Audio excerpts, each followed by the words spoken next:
Este programa é patrocinado por Learn to Be.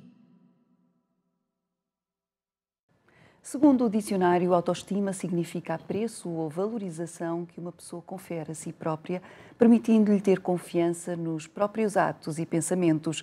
Qual a imagem que tem de si próprio? Junte-se à conversa de hoje enviando as suas perguntas para o e-mail agenda@saudemais.tv ou por WhatsApp através do número 938 560 646.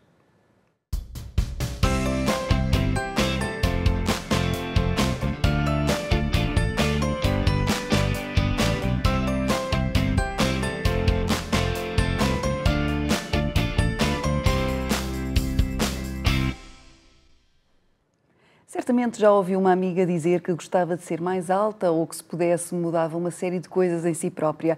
Mas quando é que nos devemos preocupar com este tipo de comentários? No programa de hoje falamos de autoestima e desenvolvimento pessoal com a doutora Anabela Ferreira, psicóloga e hipnoterapeuta, que irá ajudar-nos a esclarecer todas as dúvidas que tem aí em casa.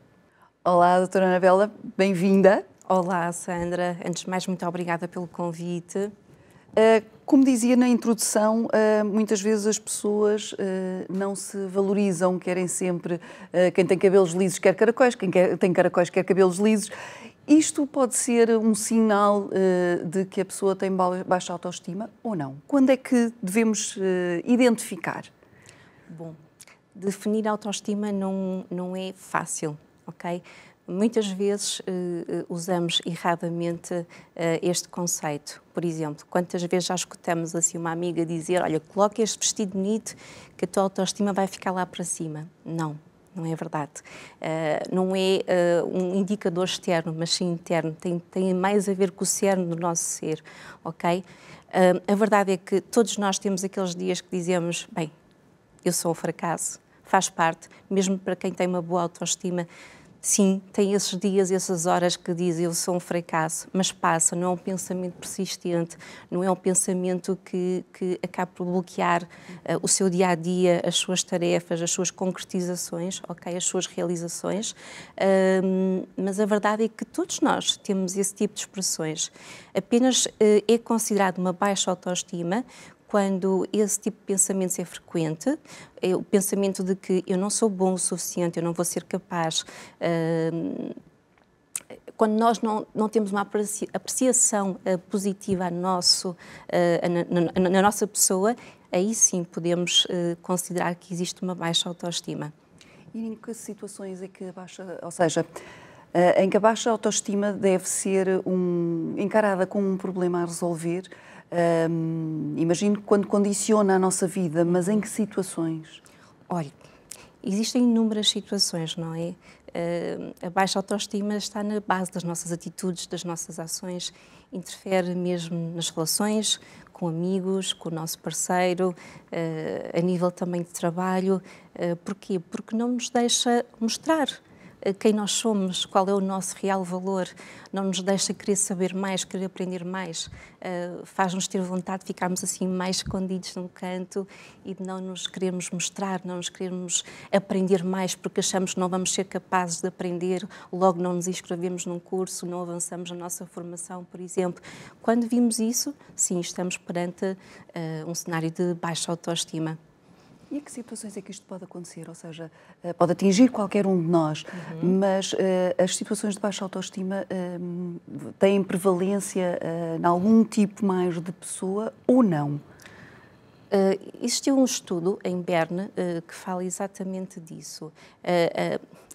30% da nossa autoestima é genética, os outros 70% é gerado pelo ambiente em que nós estamos inseridos, não é?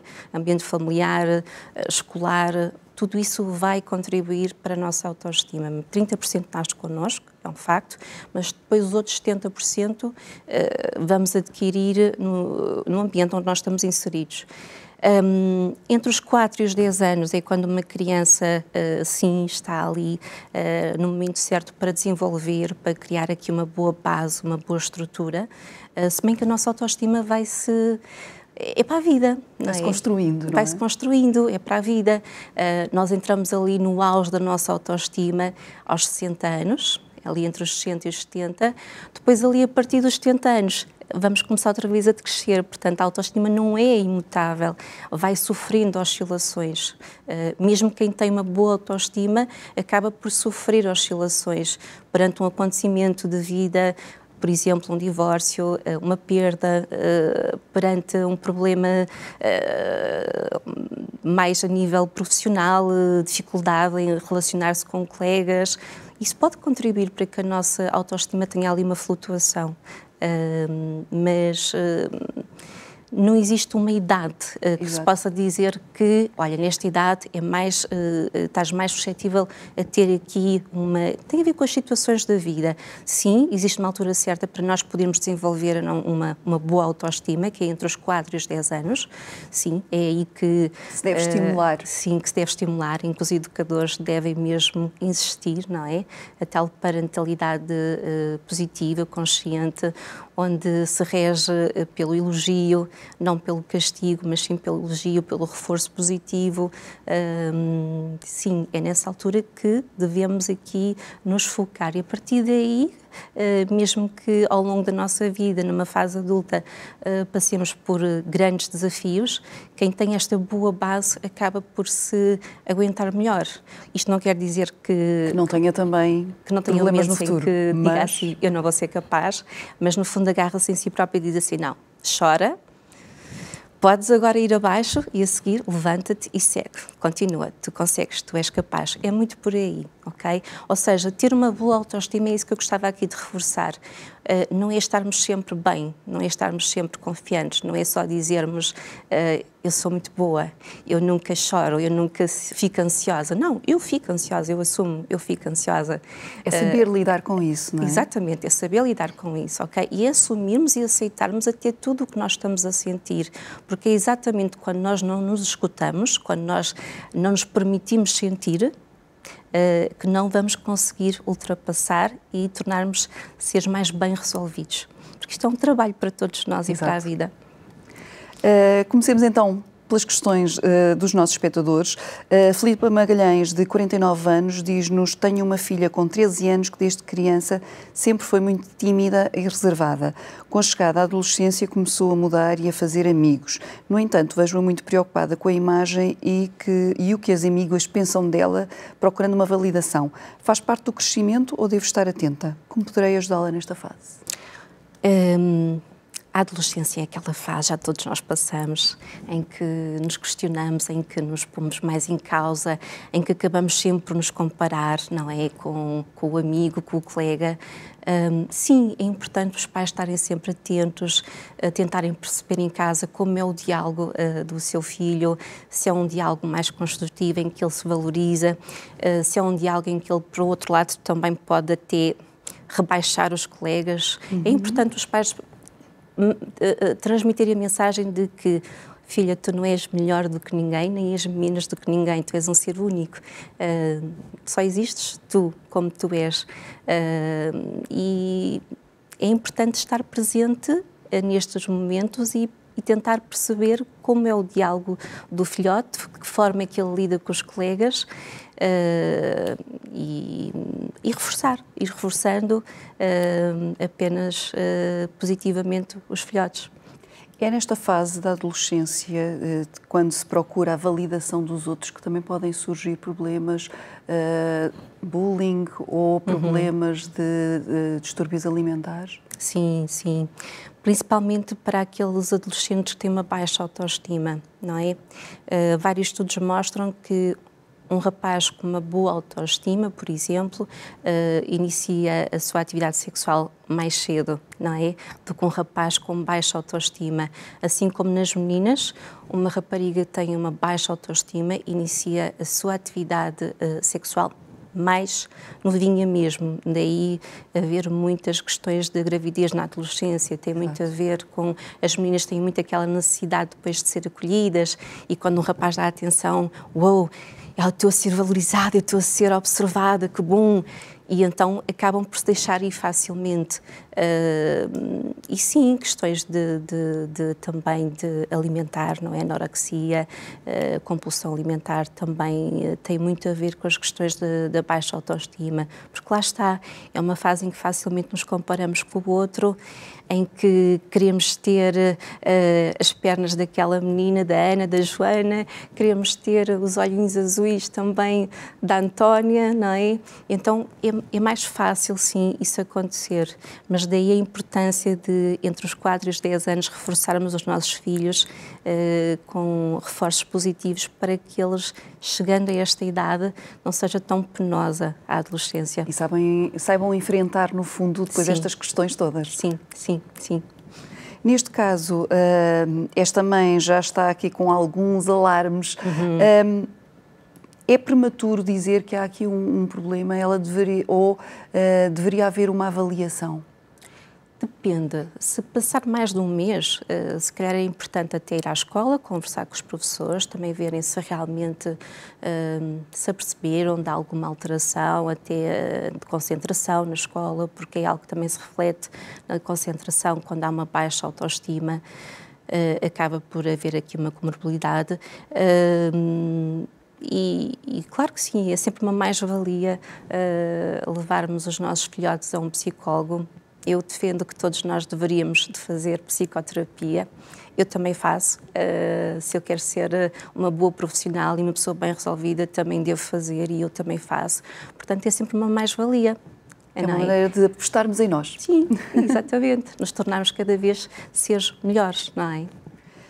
Sendo, neste caso, imaginando que esta jovem vai ao psicólogo, como é que é feita o processo de avaliação para perceber se é uma fase ou se é de facto um problema que tem que ser trabalhado? Pronto. Eu queria aqui reforçar uma coisa. A autoestima não é um problema de saúde mental, ou seja, não é uma perturbação, melhor dizendo, de saúde mental. Não, é um sintoma que pode desencadear, não é? Por exemplo, a perturbações de ansiedade, perturbações depressivas, ok? Mas não é uma perturbação, ok? São sintomas que a pessoa pode ter. Existem sim escalas, a mais conhecida é a de Rosenberg, onde nós aplicamos, é um conjunto de 10 afirmações, mas mesmo sem usarmos escala, nós conseguimos perceber. Por exemplo, uma ferramenta que eu uso muito, que é a linha de vida, onde tentamos aqui perceber e conversar quais foram os momentos mais agradáveis que viveram desde o tempo que elas se lembram, ou eles se lembram, e os momentos menos agradáveis. Aqui conseguimos ver os acontecimentos que realmente foram favoráveis a que este jovem ou que esta jovem tivesse uma boa ou uma menos boa autoestima.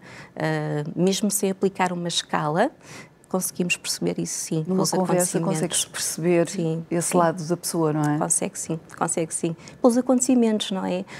Há acontecimentos que poderão acontecer numa fase muito jovem que sim, poderão contribuir para isso, não é? Porque uma criança não tem estrutura emocional para lidar com certos desafios, não é? E pode contribuir para isso, sim. É diferente de tratar, entre aspas, um caso de baixa autoestima na adolescência e depois na idade adulta, ou seja, quando é na adolescência há a hipótese daquela pessoa se valorizar depois quando chega à idade adulta e chega à idade de trabalho de forma diferente do quando é tratado já em idade adulta? É assim, sim. É diferente nesse sentido, porque vai mais bem preparada depois para o mundo do trabalho, não é? Às vezes não é fácil. Não é fácil, onde há muita competição, onde há muita comparação. A nossa sociedade é assim, infelizmente. E sim, é uma mais-valia começar nessa altura. Mas para quem não começou, não fique triste. Porque vai sempre a tempo. Vai sempre a tempo. Portanto, nunca é tarde. Eu costumo dizer que nunca é tarde para nada. Voltamos então às nossas questões. Nuno Freitas, de 35 anos, também partilha connosco as suas dúvidas. Gosto do que faço e tenho a sorte de trabalhar na área que escolhi. Na empresa o ambiente é bom, mas há um colega demasiado competitivo e que desvaloriza o que os outros fazem. como se ele fosse a última bolacha do pacote. Todos tentamos gerir a situação, mas às vezes é difícil. O que podemos fazer quando estamos sem paciência? Pois é. Às vezes não é Aqui fácil. é uma autoestima que está camuflada, parece-me, esse colega, não é? Porque pode haver aqui duas situações. Quando nós, adultos, temos uma baixa autoestima, ou podemos fazer aqui muito o papel de vitimização, dizer tudo me acontece, eu não faço nada bem, não vale a pena sequer experimentar este novo trabalho, nem vale a pena aqui aceitar uma promoção de trabalho, porque eu não vou ser capaz de desempenhar essa função, ou até fazer o contrário, que é serem pessoas super mega perfeccionistas, onde não dão espaço para o erro delas próprias nem dos colegas e apenas estão ali num grau de exigência tremendo para os outros e para elas próprias também. E depois, quando chegam a casa, tiram a capa e estão ali no sofrimento atroz. Portanto, isto também é uma forma de baixa autoestima, sim, ok? Quem tem uma boa autoestima consegue perceber que, sim, existe lugar para o erro. Sim, é quando tu erras que tu evoluís, que tu melhoras, ok? Eu costumo dizer que eu gosto de ser imperfeitamente perfeita, ok? E gosto mesmo de ser assim. Porque não há perfeição, ela não existe, não temos controle de nada, apenas temos que aprender a ter flexibilidade para lidar com os desafios da vida, não é? Que são imensos, que vão surgindo e não podemos controlar. Portanto, aqui é um caso, parece-me, de uma baixa autoestima que está camuflada. E como é que se pode lidar? Ou seja, uma coisa é quando nós lidamos com os nossos problemas, mas como é que aprendemos a lidar ou a apoiar, de certa forma, uma pessoa que, pelo que percebo, não está a pedir ajuda, mas que está com um problema que interfere depois no relacionamento com os outros? Olha, antes de mais, essa pessoa tem que se proteger ela própria, não é? Essa pessoa que está a lidar com esse colega que tem esta forma de agir, não é? Mais altiva, mais presunçosa, digamos assim, tem que se proteger, tem que perceber que isto não é um problema dela própria, que quando ela própria recebeu uma crítica do colega ou do chefe, não percebi bem se era um chefe ou se era o colega. Colega. Era um colega, tem que pensar apenas, pronto, não está ele próprio seguro do que está a dizer. Exato. E por isso está a levantar estas questões, ela própria não pode se pôr em causa. Acho que isso é importante, não é? Para não gerar aqui certas emoções que possa perder o controle e criar um mau ambiente. Bem, sei que não é fácil no dia-a-dia, mas acho que pode começar por aí. E depois ir sugerindo, porque não, até espelhando dela o exemplo de que faz psicoterapia para melhorar. Poderá ir por aí também, mas acima de tudo que não se deixe afetar por esse convívio, porque depois pode trazer até mau ambiente dentro do escritório, ou onde seja. E os objetivos não serem atingidos, os objetivos da empresa, não é? E o principal é focar nos objetivos para que realmente... para o bem de todos. Exatamente, exatamente. Célia Costa, de 26 anos, pergunta-nos para o WhatsApp. Há pouco no trabalho falávamos de saúde mental e alguém falou na síndrome do impostor. O que é? Pois é, isto também é um sintoma de quem tem baixa autoestima. São aquelas pessoas que, por melhor que façam as coisas, nunca estão satisfeitas. Os outros até podem olhar com muita admiração para essa pessoa e dizer: "Uou, tiveste brilhante, uou", mas ela nunca se acha sempre que foi a pior, que foi a pessoa que não conseguiu mostrar um bom desempenho nessa tarefa, ok? Acontece muitas vezes essas pessoas que têm esse síndrome serem mesmo muito boas, com muitas competências, só que elas não conseguem ver. E isto está muito relacionado também a com a valorização, não é? Sim, é um efeito aqui deste sintoma da baixa autoestima. Sim. E nestes casos, como é que se pode manifestar? Ou seja, quando é que nós devemos estar atentos de que eu já estou a passar o limite daquilo que é aceitável, de eu não me sinto muito bem, mas é uma fase, amanhã já estou melhor e já me sinto como sou e gosto de mim como sou, para um problema que se pode prolongar? Bom, o que muitas vezes acontece é que quando as pessoas têm este síndrome vão até ao limite, não é? Não identificam logo os primeiros sinais? Não, e começam mesmo com burnouts, com perturbações ansiosas, entram em depressão. E só aí é que percebem bem, eu tenho que parar, eu tenho que perceber o que é que se passa comigo, eu tenho que realmente pegar em mim e pôr-me outra vez apta, porque eu não estou capaz, eu sinto-me gasta. Sim, porque quando nós não escutamos as nossas emoções, elas continuam a gritar cá dentro de nós. Okay? Não é pelo facto de eu não me permitir sentir as coisas, não é?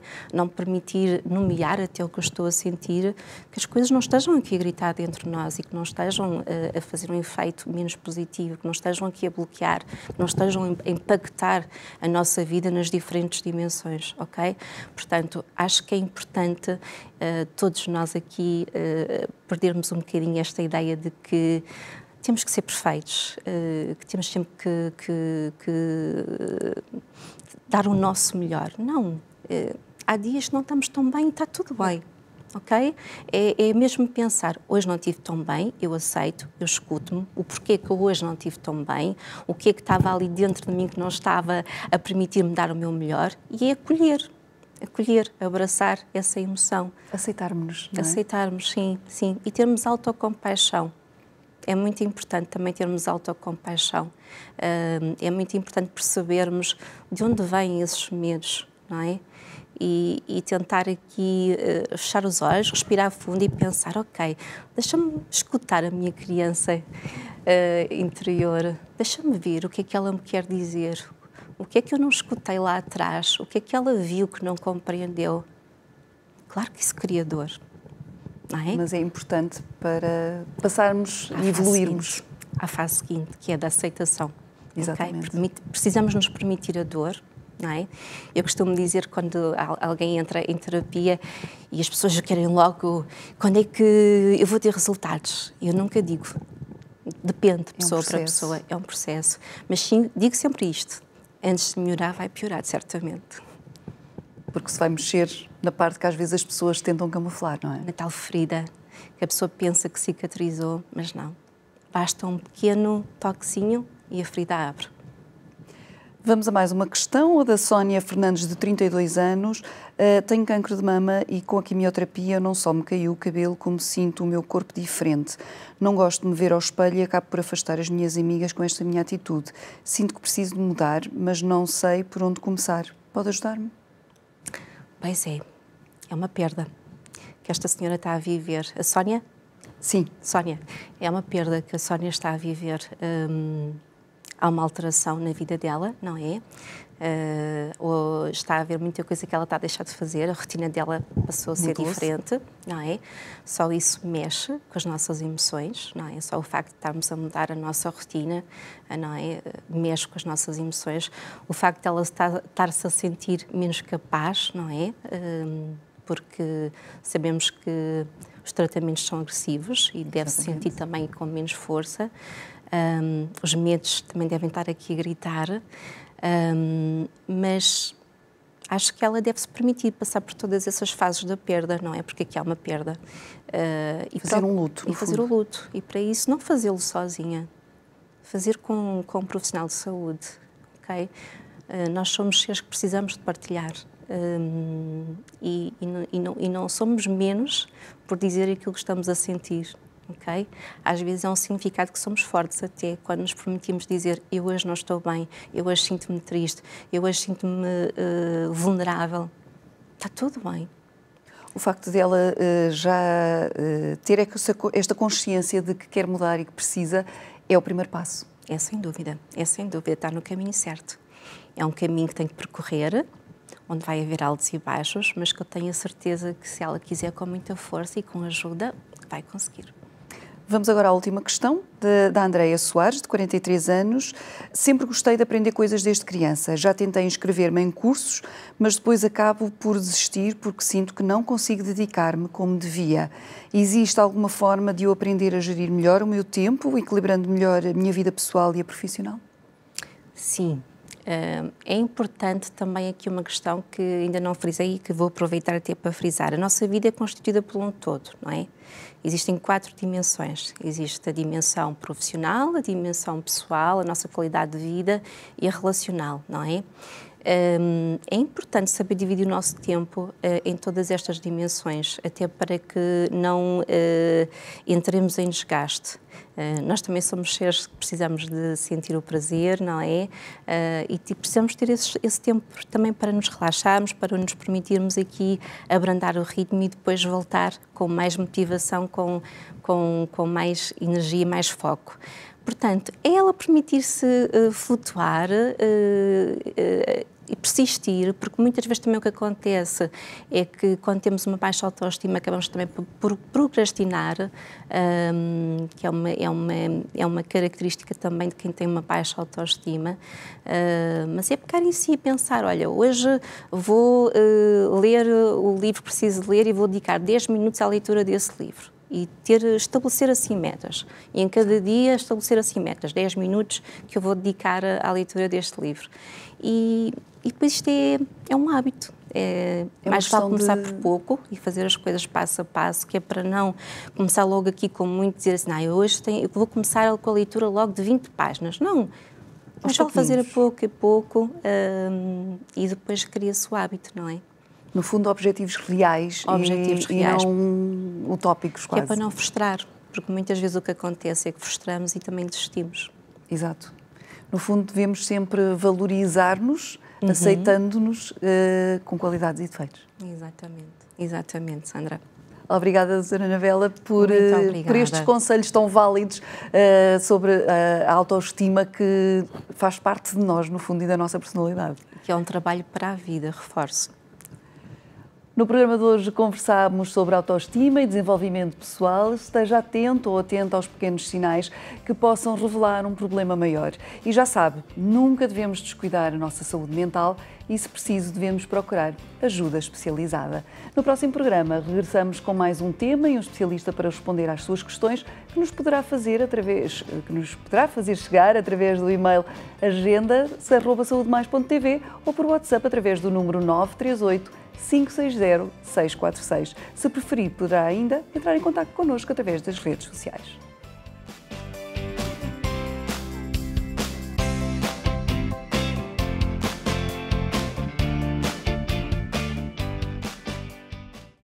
Este programa foi patrocinado por Learn to Be.